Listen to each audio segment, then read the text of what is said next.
Bienvenidos a un programa más de Así lo vemos. Hoy vamos a hablar de la crisis en la Comunidad Europea. Y para hoy tenemos un panel de lujo, igual que siempre. Nos acompaña el señor Joseph Gass, espero haberlo pronunciado bien. Nos acompaña como el politólogo Giovanni Jiménez. Y por supuesto Elvis Martínez, un servidor, Jorge Arroyo.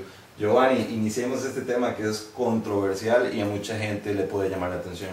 Muchas gracias, de nuevo el agradecimiento por la invitación. Don Joseph, esto genera, ¿verdad? La crisis de la Comunidad Europea ha generado muchísimas opiniones. Nosotros queremos en principio que la gente sepa y que pueda contextualizar bien la situación. Por eso quizás lo primero es saber sobre el origen de la Comunidad Europea y conocer un poquito cómo se conforma este grupo de países de este continente. Okay. Ante todo, muchas gracias por invitarme a mi modesta persona a este exitoso programa, ¿verdad? Voy a intentar clarificar en lo que pueda toda esta cuestión que es larga y compleja. El siglo XX fue un siglo terriblemente convulso para toda Europa. Surgen dos guerras mundiales, primero son europeas, luego se convierten en mundiales, y entonces cuando acaba la Segunda Guerra Mundial, Europa empieza a pensar en cómo eliminar los nacionalismos y luchar para la idea de Europa y menos para la idea de países, ya que las guerras anteriores se iniciaron precisamente por estos nacionalismos y estas luchas entre naciones. Entonces empiezan 6 países, Francia, Italia, Alemania, Bélgica, Holanda y Luxemburgo, que en el año 57 firman el Tratado de Roma, que es un tratado que se llama el Tratado de Mercado Común y que en principio se trata sobre el traspaso de mercancías de carbón y metalurgia entre estas naciones sin pagar aranceles y todo esto. Esta es la primera piedra que se pone en lo que ahora es la Comunidad Europea de 27 países, o sea, empezó con 6. Entonces esto fue avanzando poco a poco, se fueron empezando a invitar a otros países, se ponían condiciones, lógicamente, se fue ampliando esta idea y durante sucesivos años fue creciendo el club este y además fue creciendo en unas expectativas, en unas ideas que desde mi punto de vista creo que eran absolutamente innovadoras y sobre el papel geniales, ¿no? Además de una solidaridad, de un trasfondo solidario increíble, porque lo que se trataba es que todos los países europeos que ingresaban dentro de este club acercasen cada vez más su nivel de vida unos a otros. Por lo tanto, los países ricos pagaban a fondo perdido cantidad de millones de euros a financiar infraestructuras de los países que entraban en el club. Excelente, me parece interesante esa parte en la cual otros países que tenían situaciones económicas totalmente diferentes llegaban a equipararse un poco al entrar en este plano. Y creo, Elvis, que es el momento de que también nos plantees otra pregunta que tenías por ahí. Sí, precisamente con la Comunidad Europea, Joseph, se lograron avances muy importantes. ¿Me podrías mencionar qué avances de este tipo y que fueron decayendo, ¿no? Para que entremos en tema de lo que es la crisis económica. Ok, uno de los primeros avances fueron la eliminación de los aranceles entre los países. Por lo tanto, cualquier persona que tenía una fábrica, producía cualquier producto en España, en Italia, en Francia, en Holanda, podía vender a toda la Comunidad Europea sin tener ningún gravamen encima. Esto indiscutiblemente daba una posibilidad de aquella empresa tener una cantidad de hipotéticos clientes enormes, ¿verdad? Esto uno. Luego, la eliminación de las fronteras, o sea, uno pasa de Francia a España o de Francia a Italia prácticamente sin darse cuenta, o sea, no hay policía que te pare, no tienes que presentar pasaporte, simplemente con tu documento nacional de identidad, en caso de que alguien te lo pida, que normalmente no es el caso. Y luego, la gran historia fue la moneda única. La moneda única fue de una gran comodidad porque las personas se podían desplazar por prácticamente toda Europa, a excepción de Inglaterra y Suecia, que no aceptaron entrar en este club en estas condiciones con la misma moneda. Joseph, ¿ha afectado de alguna manera el hecho de que Inglaterra no se incorporara a la Comunidad Europea en las mismas condiciones que los demás? Sí, bueno, hay muchos economistas y muchos políticos que piensan que Inglaterra en estos momentos no tendría que estar dentro de la Comunidad Europea. O sea, que los países que han aceptado el tener la misma moneda ni el tener las mismas condiciones fronterizas no tendrían que compartir, o sea, estar dentro del club de la Comunidad Europea. Entonces, ha afectado en el sentido de que el proteccionismo inglés hace que para ciertas cosas están en la Comunidad Europea, para ciertas cosas no están. Y esto es jugar en desventaja, o sea, en ventaja. Por lo tanto, es una gran desventaja para el resto de la comunidad. Entonces, por lo tanto, aquí hay un dilema, pero cada vez hay más gente que piensa que Inglaterra y en este caso también Suecia no tendrían que estar dentro de la comunidad. Una crisis económica iniciada en Estados Unidos, ¿es así, Josep? Sí, exacto. O sea, de hecho, la crisis empieza en este ente que se llama los mercados, que es un ente, una cosa que nadie le ve la cara, que es un movimiento en donde se compra y se vende cualquier producto. En la época de Reagan empieza una época en que donde no se vigila toda esta cuestión, se liberaliza al máximo todo este tema y entonces empiezan a vender a nivel de mercado cosas como, por ejemplo, paquetes de hipotecas de casas, ¿verdad? Esto los gringos lo venden a todo el planeta y cuando se dan cuenta que muchos de estos paquetes están compuestos por hipotecas de casas que ya no valen el valor por el cual están hechas la hipoteca o que no se van a recuperar nunca este valor, es cuando verdaderamente hay una serie de bancos que hacen fallida. Por ejemplo, en Estados Unidos el Lehman Brothers, en Suiza varios bancos, en Europa varios bancos importantes, y aquí es cuando se empieza a desatar la crisis. Lo que pasa es que cuando esto llega a Europa, cada país tiene sus propios problemas. Por ejemplo, España, ¿qué problema tiene? El problema de España es que el 18% de su PIB se centra solamente en la construcción. Estamos hablando del año 2007. Esto es una barbaridad, porque en Alemania, por ejemplo, la construcción significa un 4 o un 5% del PIB. España estábamos hablando de un 18 o un 19%. Cuando esta burbuja inmobiliaria estalla, que llega un momento que la gente ya no compra casas, que llega un momento que se quedan miles y cientos de miles de pisos sin vender, que las empresas no pueden responder, las pierden, que las empresas no pueden responder a las hipotecas que les han dejado los bancos, es cuando estalla la burbuja inmobiliaria y es cuando de repente se quedan solamente en el sector de construcción 3 millones de gente en el paro, ¿verdad? Sí. Ok, yo quisiera ir a otro tipo de enfoque. En tus múltiples viajes a Europa, ¿cómo has observado en la actualidad esta crisis? ¿Cómo lo notas? ¿Cómo lo ves? Ok, yo llegué a mediados de febrero a Europa y he venido hace una semana, ¿verdad?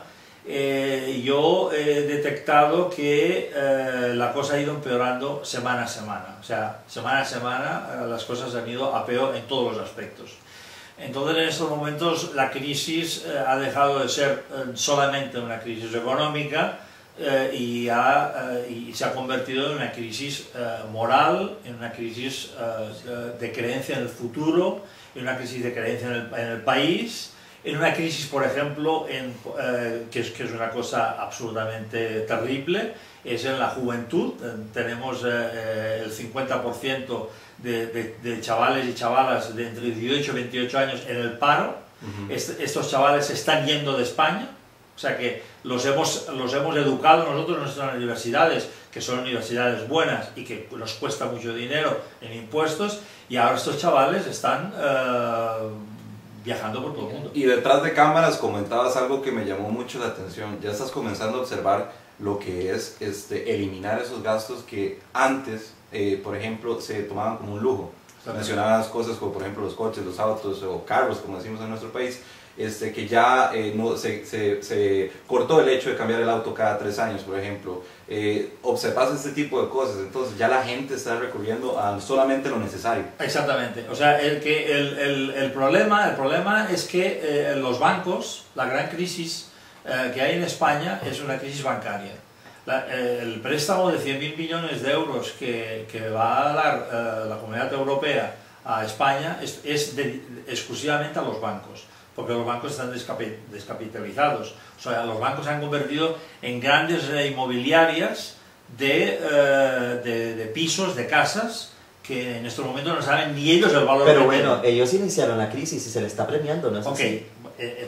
Exacto, esto es otra historia. O sea, es una crisis que yo la calificaría de ciertamente indecente. Inmoral. O sea, en estos momentos el dinero se está prestando para salvar a los bancos y lo está pagando el pueblo. Entonces, claro, el problema, la reacción que tiene el pueblo, ¿cuál es? Primero, los bancos en estos momentos no prestan ni un 5 porque están descapitalizados, por lo tanto no prestan a empresas, no prestan a nadie, la gente cada vez tiene menos dinero y no solamente esto, sino que está asustado porque ve lo que le pasa a su vecino, a su hijo, a su primo. Entonces, ¿qué pasa? Que han reducido absolutamente los gastos superfluos.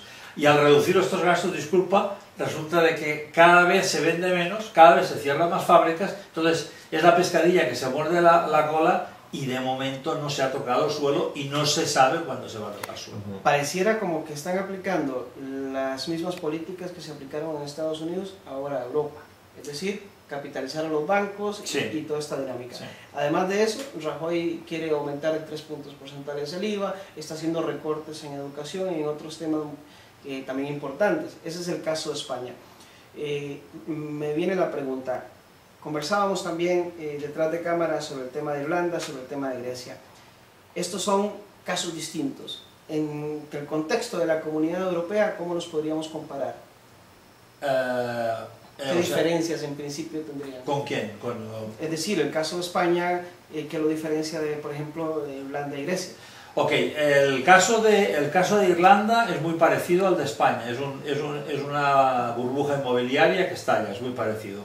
El caso de Grecia es un problema endémico, o sea, Grecia de entrada entra a la Comunidad Europea engañando con sus números, la cual cosa ya le da un nivel como, digamos, de país poco creíble y poco... choricero, como llamamos aquí. Sí, exactamente, o sea, lo que pasa es que esto es uno de los grandes fallos de la Comunidad Europea, porque no hemos hablado de la Comunidad Europea, hemos hablado de que fue una idea extraordinaria, de que se hiciera una cosa bien, pero también han hecho cosas muy malas, ¿no? Una de ellas, por ejemplo, es que se dejaran colar este gol de Grecia, o sea que cuando entró la Comunidad Europea, cuando entraba un país en el club, les hacía unos exámenes, les hacía unas exigencias para que pudiesen acceder a este club, ¿verdad?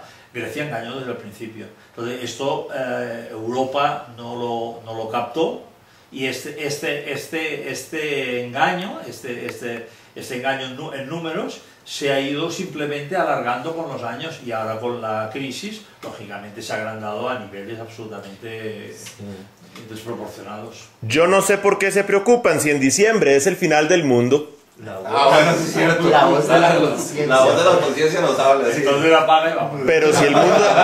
Pero si el mundo no se acaba, ¿cómo nos podría afectar esto? Sí. No, hay algo, Jorge, que me llama la atención y es el drama de la crisis, que tiene una cara, ¿verdad? El drama humano. Hay jóvenes ya emigrando hacia otros países, pero también familias que han minimizado lo que es el gasto en sus hogares debido al poco ingreso que tienen. Josep, ¿hasta qué punto se podría trasladar de empeorar la cosa, esa situación hacia América? ¿Cómo lo relacionarías? Vamos a ver, en estos momentos hay mucha gente que está apostando que el euro tiene los días contados. Si esto pasa, esto es un desastre mundial. O sea, si esto pasa, es un desastre mundial. Apague y vámonos entonces. Sí, a eso iba. O sea, vos como observador, o sea, ¿qué es lo más grave que podría suceder desde tu punto de vista? Sí. Lo más grave, yo creo que estamos precisamente en estos momentos y a través de España en el camino. O sea, lo más grave es que España no puede hacer frente a todas sus deudas, que son muchísimas, España no puede ser rescatada porque es la cuarta economía europea. No hay dinero para poder rescatar a España. Se rescató a Irlanda, se rescató a Portugal, se rescató a Grecia porque eran países muy pequeños y su PIB no tenía, o sea, se podía superar. España no se puede. Y no solamente es España, sino que su primo hermano en estos problemas en estos momentos es Italia, lo cual quiere decir que la suma de España e Italia es imposible de rescatar. Entonces quiere decir de que si no se puede rescatar a España, si verdaderamente España hace suspensión de pagos, no puede, se le tiene que hacer una quita, España no tiene más remedio que salir del euro, y salir del euro España e Italia significa romper el euro. O sea, no tiene, el euro a partir de este momento no tiene ninguna significancia. Eso nos lleva a creer o a pensar en alguna medida que en realidad esto es un problema más de fondo, es un problema del sistema político, del sistema económico que se ha venido aplicando durante los últimos años y que, bueno, tuvo su crisis en Estados Unidos, ahora se traslada a Europa. Entonces ahí hay una dinámica, ¿verdad? La dinámica del mercado, de esa mano invisible que usted mencionaba al principio. Pensemos que los mayas se equivocan, que no hay el fin del mundo.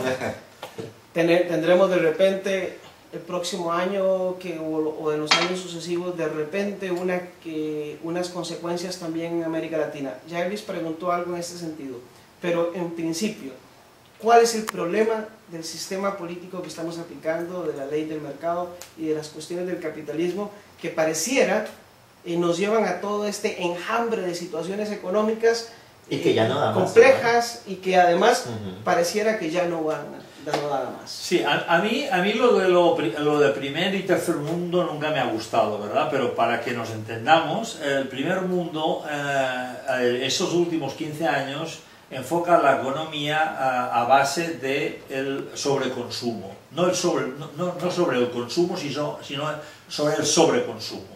Entonces, con esto la banca colabora estrechamente con este sistema, dando créditos de forma indiscriminada, muchísimas veces a personas que saben perfectamente o que pueden sospechar que no lo pueden devolver, ¿verdad? Entonces, claro, este sobresistema se monta, sobre consumo, se monta a través de, se montan más fábricas de las necesarias, de coches, de motos, de celulares, de televisores, de vídeos, de Blu-ray, de todos los inventos que van surgiendo, para que la gente, simplemente pues de repente tiene un teléfono móvil y al cabo de 3 meses sale uno que resulta que hace café con leche y se lo cambia simplemente por el hecho y lo tira y el otro estaba completamente nuevo, ¿verdad? Entonces, claro, el problema es que cuando esto colapsa, todas estas fábricas que vendían a un sobreconsumo tienen que desaparecer, porque ahora no solamente es que no sobreconsuma, sino que justo ahora se consume lo justo. Entonces, claro, si en España estamos hablando que hay 6 millones de paro, es porque todas estas fábricas han cerrado. Cada día se cierran un promedio entre 50 y 70 empresas en España, cada día, en estos momentos. Lamentable también hasta dónde ha llegado el sistema, ¿verdad? Y la pregunta que queda en el aire también es, ¿quiénes iniciaron esta crisis? ¿Por qué los mismos que iniciaron esta crisis nos están diciendo qué hacer? Pero también algo muy importante, y es lo que mencionaba él, el sobreconsumo también ha llevado al sobreconsumo, valga la redundancia, de tecnología, que sirve para mantenernos en cierta forma como atontados, ¿no es así? Sí. Hay periodistas en mi país que estaban hablando de una, ¿cómo se llama esto?, de una sociedad narcotizada, y yo, como no soy periodista, me permito decir que es una sociedad idiotizada, ¿verdad? O sea, porque están simplemente siguiendo las directrices que les marcan, ¿no? Será muy complicado darle la vuelta. Yo solamente voy a citar una frase que leí cuando cayó el muro de Berlín, de un premio Nobel norteamericano, y el tipo dijo lo siguiente, dice: el capitalismo ha vencido al comunismo, ahora el capitalismo se devorará a sí mismo. O sea, esto es lo que está pasando en estos momentos. O sea, ha sido una explosión brutal del neoliberalismo sin ningún tipo de medida y sin ningún tipo de control. Claro. Bueno, les agradecemos especialmente a usted, señor Gras, por habernos acompañado, también Giovanni, por haber estado en este programa. El tiempo es muy corto, Jorge. Que se va volando. Y el tema da a más y a más y a más y a más, pero por el momento tenemos que despedirnos. Gracias nuevamente. Muchas gracias. Muchas gracias, Giovanni. Bueno, Giovanni, como siempre, un placer que estés por acá. Muchísimas gracias a ustedes. Y lo bonito es ver que todo el mundo está bien preparado. No se olvide, por favor, escribirnos. Así lo vemos, el periódico cr.com y a la dirección de Facebook, ¿verdad? Sí, también estamos en Facebook, en www.facebook.com/así lo vemos TV. Hasta en otro programa.